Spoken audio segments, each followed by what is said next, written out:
대한민국 청소년의 회 뉴스 한인이 인턴 기자, 외국을 중심으로 에어비앤비가 상용화되면서 이제는 에어비앤비도 호텔 민박과 함께 하나의 숙박 선택지로 자리 잡았다.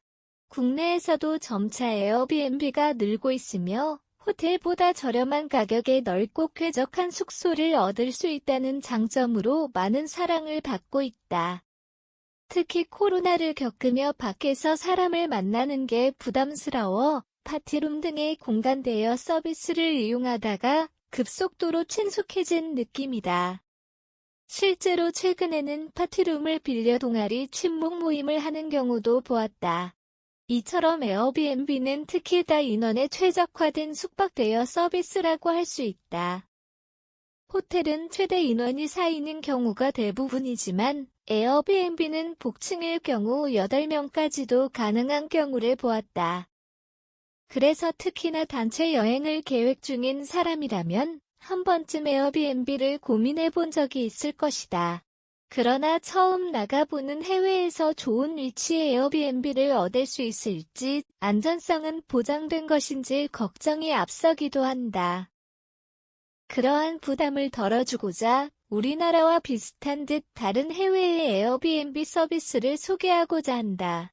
비슷한 점을 보면서는 안도감을, 다른 점을 보면서는 미리 대비하여 당혹감을 최소화하기를 바란다. 필자는 약 2번의 시행착오를 겪으며 다음부터는 더욱 꼼꼼히 알아봐야겠다고 다짐하게 되었다.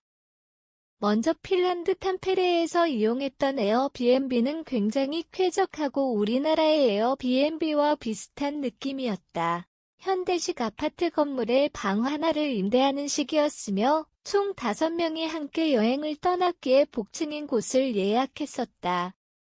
1층에는 부엌과 사우나가 딸린 욕실 조그마한 거실이 있었으며 2층에 2인용 침대 2개와 추가 매트리스가 하나 있었다. 문은 키패드 형식이었으며 핀란드답게 욕실에 사우나가 딸려 있었다는 점을 제외하면 우리나라의 잘 꾸민 층고가 높은 오피스텔과 거의 유사했다.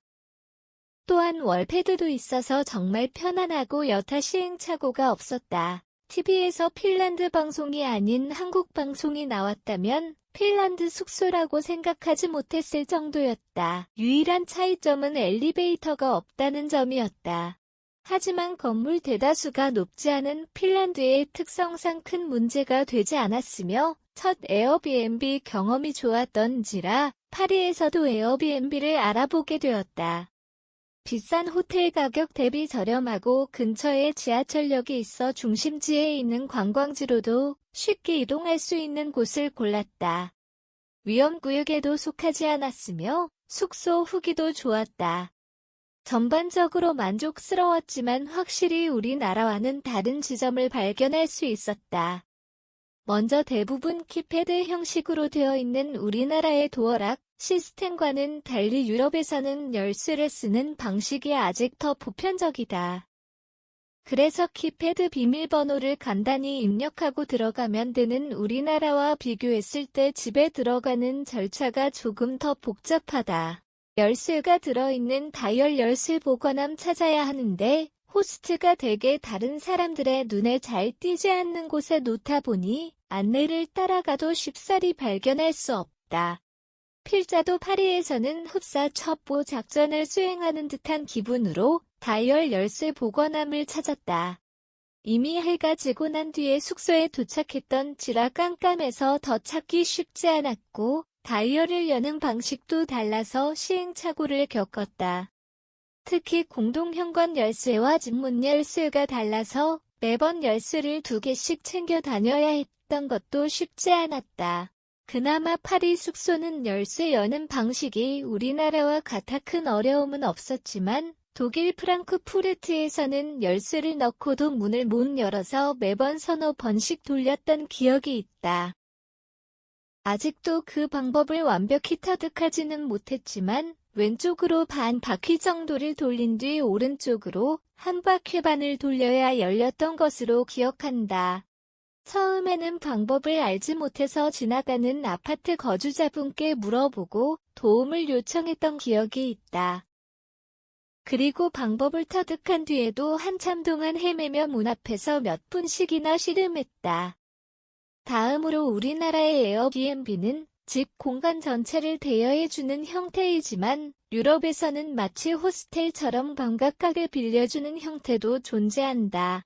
그래서 만약 가격이 지나치게 저렴하다면 방만을 빌려주고 화장실과 부엌을 공유하는 형태는 아닌지 다시 한번 점검하기를 바란다. 마지막으로 우리나라는 보통 세탁기가 집 내에 있는 경우에만 시설의 세탁기를 명시하고는 한다. 그러나 유럽은 우리나라의 기숙사처럼 건물 맨 지하층에 공용 세탁기가 있는 경우에도 에어비앤비 설명란에 세탁기가 있다고 명시하고는 한다. 그러나 세탁실까지 가는 경로가 되게 복잡해서 찾기 쉽지 않으므로 꼼꼼히 후기를 읽어보고 예약하는 것을 추천한다. 실제로 프랑크푸르트 숙소에서는 세탁실을 찾는 도중 어두컴컴한 창고를 발견해서 황급히 도망 나온 기억도 있다. 이처럼 같은 에어비앤비라고 할지라도 우리나라와 유럽 간에 몇 가지 차이가 존재한다. 이를 미리 숙지한다면 혼란은 최소화하고 숙소에서 편안함을 최대로 만끽할 수 있을 것으로 보인다.